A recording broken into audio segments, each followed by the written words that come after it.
हैं केंद्रीय मंत्री। को प्रभावित करता है। आप सब जानते हैं कि आज हिंदुस्तान में दुनिया की सबसे बड़ी फूड सिक्योरिटी प्रोग्राम चल रहा है। इस फूड सिक्योरिटी प्रोग्राम के तहत 80 करोड़ नागरिकों को हर महीने एक बेसिक राशन की व्यवस्था की जाती है और ये इतना बड़ा प्रोग्राम है कि विश्व भर में इसका एक इंक्लूसिव ग्रोथ में, जो समावेशी विकास में इसका एक उदाहरण दिया जाता है और इसका इम्पैक्ट कई तरीके से समाज पे पड़ा है। भारत में गरीबी कम होने का भी इस योजना का बहुत बड़ा श्रेय है। मैल न्यूट्रिशन कम होने में भी इस योजना का श्रेय है। बच्चों की जो ग्रोथ होती है, स्टंटेड ग्रोथ ना हो, प्रॉपर ग्रोथ हो, उसमें भी इस योजना का बहुत बड़ा एक योगदान है। ओवरऑल समाज जीवन से जुड़े और परिवार के आयाम से जुड़े, जो फूड सिक्योरिटी से जुड़े जो विषय हैं, उन सब के प्रधानमंत्री गरीब कल्याण अन्न योजना का बहुत बड़ा इम्पैक्ट है। आज उस प्रोग्राम को इम्प्लीमेंट करने वाली जो व्यवस्था है, पब्लिक डिस्ट्रीब्यूशन सिस्टम, उसमें बहुत बड़ा एक फैसला लिया गया है। वो है सार्थक पीडीएस स्कीम। सार्थक पीडीएस स्कीम करीब 25,000 करोड़ का ये प्रोग्राम है। इस प्रोग्राम में 3 बड़े सुधार आज अप्रूव हुए हैं। सबसे पहला, जो राज्य सरकारों के एजेंसीज राज्य में एक जो एफसीआई का बड़ा गोडाउन होता है, वहाँ से डिफरेंट डिस्ट्रिक्ट्स में, डिविजन्स में फेयर प्राइस शॉप तक पहुँचाने का जो कॉस्ट होती है, वो कॉस्ट बियर करने में दिक्कत आ रही थी राज्य सरकारों की और उसके कारण एक जेन्युइन प्रॉब्लम सब जगह थी। उस प्रॉब्लम को सॉल्व करने के लिए भारत सरकार ने फैसला लिया है कि उस कॉस्ट को सपोर्ट करेंगे इस प्रोग्राम के तहत। दूसरा, जो फेयर प्राइस शॉप्स हैं, उन फेयर प्राइस शॉप्स में जो डीलर्स का रिम्यूनरेशन रखा गया था, एक लंबे टाइम से वो स्टैटिक था, उसको बढ़ाने की ज़रूरत थी क्योंकि सब जगह से फील्ड से डिमांड आ रही थी कि फेयर प्राइस शॉप वालों को थोड़ा अधिक रिम्यूनरेशन मिलना चाहिए। तो वो भी इसमें आज फैसला लिया गया। और तीसरा फैसला लिया गया, टेक्नोलॉजी का यूज़ करके पब्लिक डिस्ट्रीब्यूशन सिस्टम को हम कैसे मॉडर्नाइज कर सकते हैं, वो फैसला इसमें लिया गया। तो ये 3 एलिमेंट्स को लेके सार्थक पीडीएस की व्यवस्था आज अप्रूव हुई है। 25,530 करोड़ रुपए का इसका एलोकेशन है। 5 साल का टाइम फ्रेम है पूरी स्कीम का। इसमें 3 बड़े एलिमेंट्स रहेंगे टेक्नोलॉजी के। सबसे पहला निर्मल, वो है पीडीएस बेनिफिशियरीज की रजिस्ट्री। करेक्ट व्यक्ति को सुविधा मिले और गलत व्यक्ति को सुविधा न मिले, इसके लिए टेक्नोलॉजी का उपयोग करके, खासकर आज एआई का युग है, तो एआई की टेक्नोलॉजीज का यूज़ करके पीडीएस के बेनिफिशियरीज की एक रजिस्ट्री बनाई जाएगी। और बहुत फोकस किया जाएगा इंटर मिनिस्ट्री और इंटर डिपार्टमेंट। मान लो राज्य सरकार की कोई स्कीम है, उसके तहत डेटाबेस एक अवेलेबल है। मान लो भारत सरकार की किसी और स्कीम में कोई डेटाबेस अवेलेबल है। इन सब का अगर एनालाइज करें और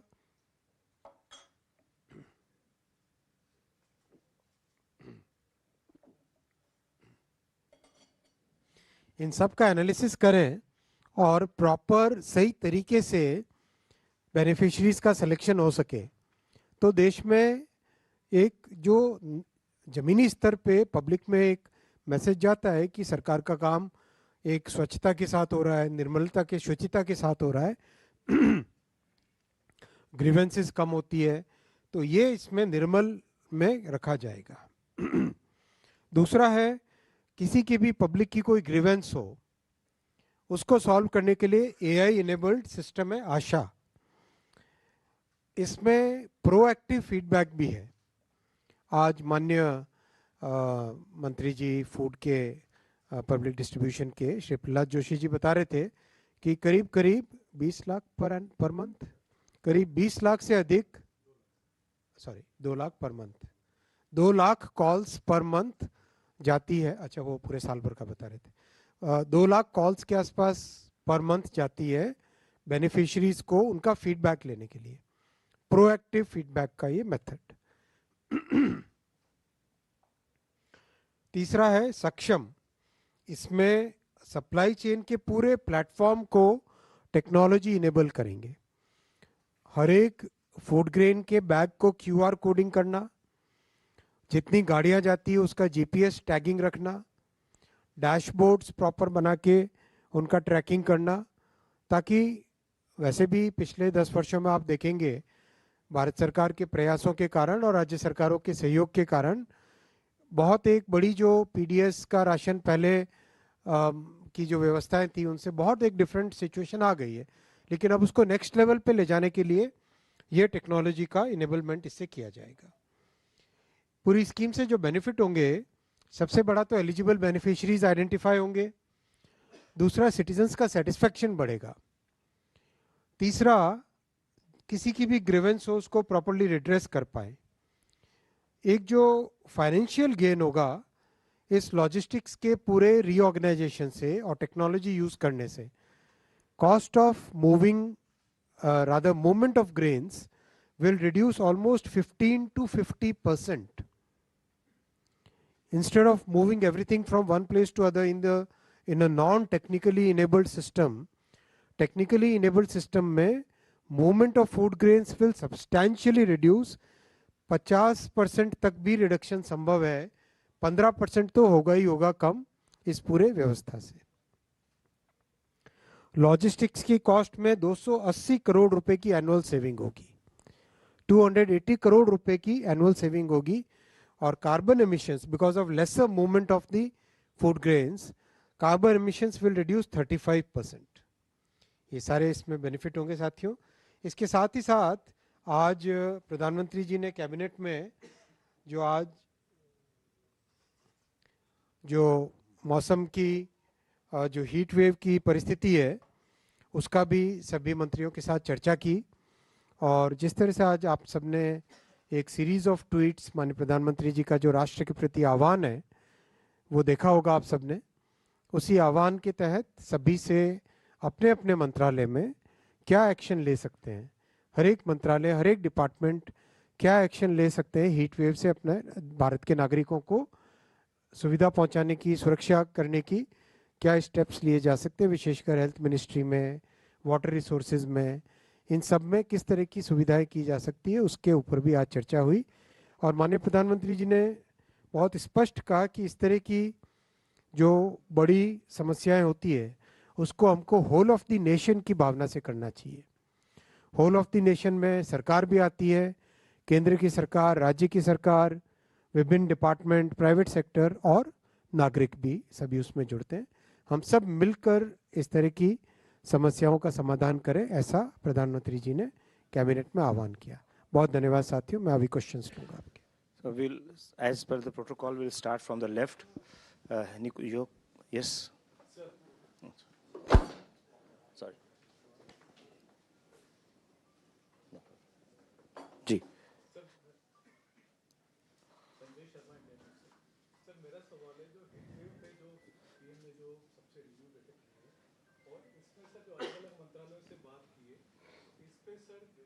कई सारे राज्यों में हीट वेव का सबसे ज्यादा प्रकोप है, उनको ध्यान में रख करके किया या पूरे देश को ओवरऑल कंट्रीज को ध्यान में रख करके किया गया? क्योंकि कई जगहों पर 45 के ऊपर भी पारा है।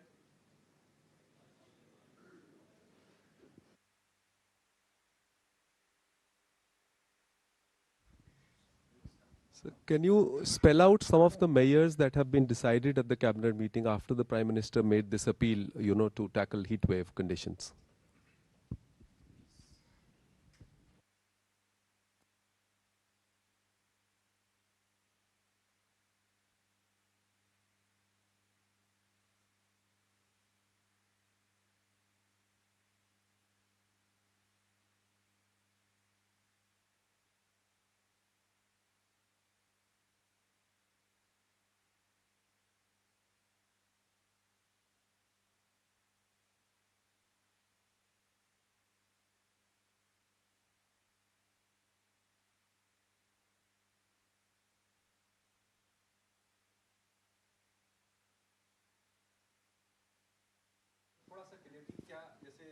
कई राज्यों में राज्य सरकार की अपनी स्कीम्स भी हैं जो है राशन देने की, तो वो सब सारे राज्य सरकार की स्कीम्स इस दायरे में आएंगी?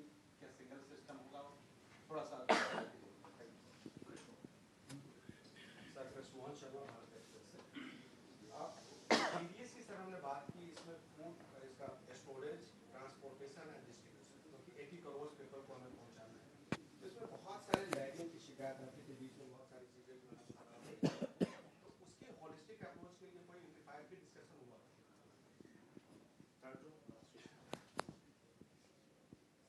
Good afternoon. Shishir here from the What will happen to the existing food supply scheme? Will this startup will replace that, or will that just support the scheme? Mic on करिए.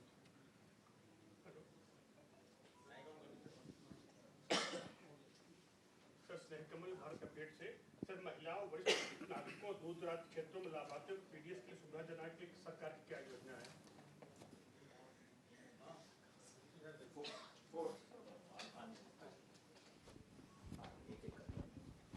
Sir मैं सुजीत ठाकुर दैनिक भास्कर से। ये जो 80 करोड़ लोगों को अन्न देने की योजना है, ये 2029 तक था। आपने इसको 5 साल के लिए बोला है, तो क्या हम मान के चले कि ये अन्न योजना 2031 तक 80 करोड़ लोगों को जो दे रहे हैं फ्री अन्न योजना, वो प्रभावी हो गया है? पार्लियामेंट्री स्टैंडिंग कमेटी ने फूड कूपन देने की भी बात की थी कि इसको अगर आपको रिवैम्प करना है, उसमें भी कुछ हुआ है क्या? पार्लियामेंट्री स्टैंडिंग कमेटी ने कहा था कि फूड कूपन दे दिए जाए ताकि आपको उसका रिवैम्प करना है, आपको ट्रांसपोर्टेशन कॉस्ट वगैरह आपकी नहीं आएगी उससे, तो जो लाभार्थी है उनको फूड कूपन दीजिए और वो रिडीम कर सके वहाँ पर जाके। तो आज उस पर भी कुछ फैसला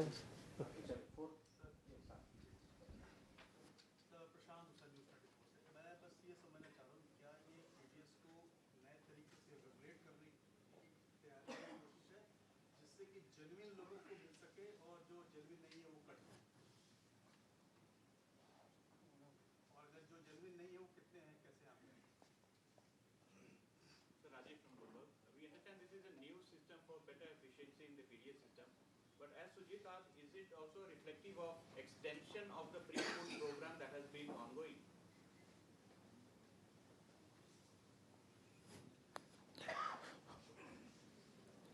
Yes, I think they are over. Yes, sir.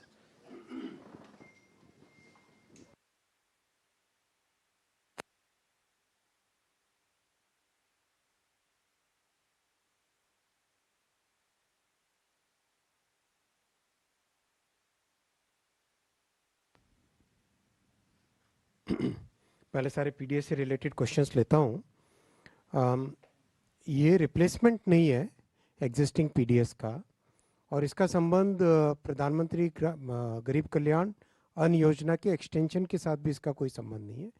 ये सुधार है पीडीएस के सिस्टम में, पूरे डिलीवरी सिस्टम में, लॉजिस्टिक्स में, ट्रांसपोर्टेशन में, मटेरियल हैंडलिंग में, और पीडीएस के बेनिफिशरीज की ग्रीवेंस के रिड्रेसल के लिए उसमें बहुत बड़ा ये स्ट्रक्चरल रिफॉर्म है। एकदम स्पष्ट हुआ। राज्य सरकारें पीडीएस के माध्यम से अगर कुछ देती हैं और अगर पीडीएस का सिस्टम सुधरता है तो राज्य सरकारों को भी उसका बेनिफिट मिलेगा। राज्य सरकारों को भी बेटर व्यवस्था का बेनिफिट मिलेगा। और पीडीएस एक ऐसी व्यवस्था है जिसमें केंद्र और राज्य मिलकर ही सारा काम करते हैं। इसमें राज्य सरकार इम्प्लीमेंटेशन करती है, केंद्र सरकार का एक पॉलिसी का फ्रेमवर्क बनता है, राज्य सरकार उसमें प्रॉपर्ली कंट्रीब्यूट करती है। तो हमारे फेडरल स्ट्रक्चर के अनुसार ये एक ऐसा डिपार्टमेंट है, ये एक ऐसा विभाग है जिसमें पीडीएस का सारा काम प्रैक्टिकली राज्य सरकारों के साथ मिलकर ही किया जाता है। दूर दराज के क्षेत्र हो, महिलाएं हो, वंचित हो, सबको ऑलरेडी कवर किया जाता है। और भी जहाँ कुछ होगी कमी रह जाती है तो वहाँ पे राज्य सरकार के साथ मिलकर कवरेज भी बढ़ाई जा रही है। फूड कूपन का भी इससे कोई संबंध नहीं है इस आज के अप्रूवल से। आज का अप्रूवल जैसा मैंने वापस बताया आपको, प्राइमरीली पूरे सिस्टम का, इसका एक स्ट्रक्चरल रिफॉर्म, कैसे सिस्टम इम्प्रूव हो, better logistics, AI enabled selection of beneficiaries, deduplication of beneficiaries, कहीं पर भी अगर मूवमेंट को कम करना, जैसा मैंने आपको एग्जांपल बताया, 15 to 50% का ट्रांसपोर्टेशन कम हो सकता है इस पूरे एक्सरसाइज से। फीडबैक लेना, वो सब चीज़ें इससे जुड़ी हुई है। कोई रेगुलेशन का पॉइंट नहीं है इसमें, इसमें पॉइंट है सुधार करना, स्ट्रक्चरल रिफॉर्म करना, कंप्लीट डिलीवरी सिस्टम के, डिलीवरी का जो सिस्टम है उसके अंदर स्ट्रक्चरल रिफॉर्म करना। होलिस्टिक अप्रोच रखी गई है इसमें। आप में से किसी का प्रश्न था, इसमें सभी राज्य सरकारों को भी साथ लिया गया है, सभी के ओपिनियन भी लिए गए हैं, सारे स्टेक होल्डर्स के साथ डिटेल्ड कंसल्टेशन भी किया गया है। ये एग्जिस्टिंग पीडीएस सिस्टम को सुधारने का काम है, उसको सपोर्ट करने का काम है, उसके रिप्लेसमेंट का काम इसमें कोई नहीं है।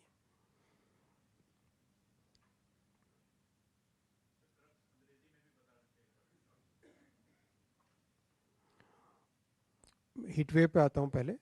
हीटवेव में ये बात ठीक है आपका भी ये पॉइंट कि इसमें राज्य सरकारों का भी बहुत बड़ा रोल है, क्योंकि राज्य सरकारों के बहुत सारे डिपार्टमेंट से जो डायरेक्टली पब्लिक से जुड़े रहते हैं, तो राज्य सरकारों को भी हीट वेव के बारे में बातचीत की गई है। माननीय प्रधानमंत्री जी ने आह्वान भी किया है पूरे देश का, और whole of the nation approach के लिए पीएम साहब ने कहा है। आज अंतर्राष्ट्रीय परिस्थितियां भी जैसी है, वो भी उस पर्सपेक्टिव को भी ध्यान में रखा गया है, और मेजर्स हर एक डिपार्टमेंट को, हर एक सेक्टर को अपने अपने मेजर्स लेने के लिए कहा गया है। ओवरऑल सभी अपने अपने प्रयास करें जिससे कि पब्लिक के बारे में, जनता के बारे में जो भी सुविधाएं हो सके वो सुविधाएं हो। टाइमिंग्स हो या स्पेसिफिक मेजर्स हो, हर एक डिपार्टमेंट अपने अपने मेजर्स ले।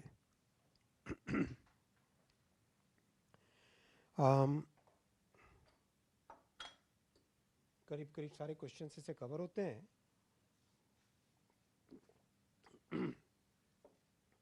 पीडीएस का इंग्लिश का आपका जो रिक्वेस्ट है,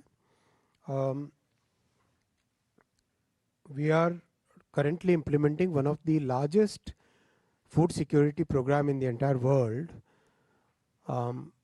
It's part of our objective to have inclusive growth in the country, what we call Antyodaya or what we call Samaveshi Vikas.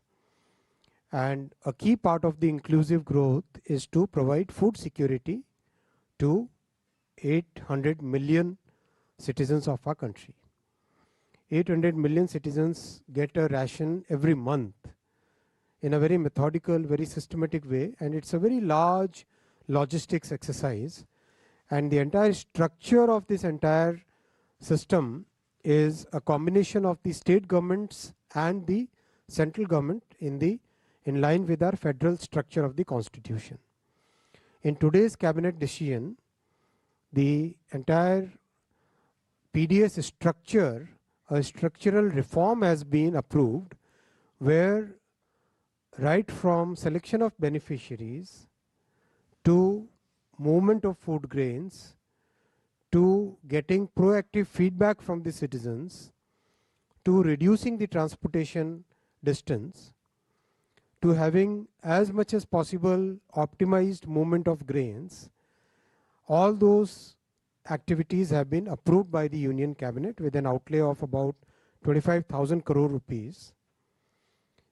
As a part of this exercise, a lot of use of technology will be made. AI-enabled systems will be introduced in the entire structure of public distribution system. AI systems will be procured through a very transparent method, developed in a way which is useful for this particular sector. AI mission will also be supporting this activity. And we believe that the transportation of food grains can be reduced by 15 to 50% based on the optimization of the travel distances. The distance can be reduced by 15 to 50%. And almost 35% carbon emissions, 35% carbon emissions will be reduced by this entire exercise. and 280 crore rupees annually will be saved by the improvement in logistics efficiency. Thank you.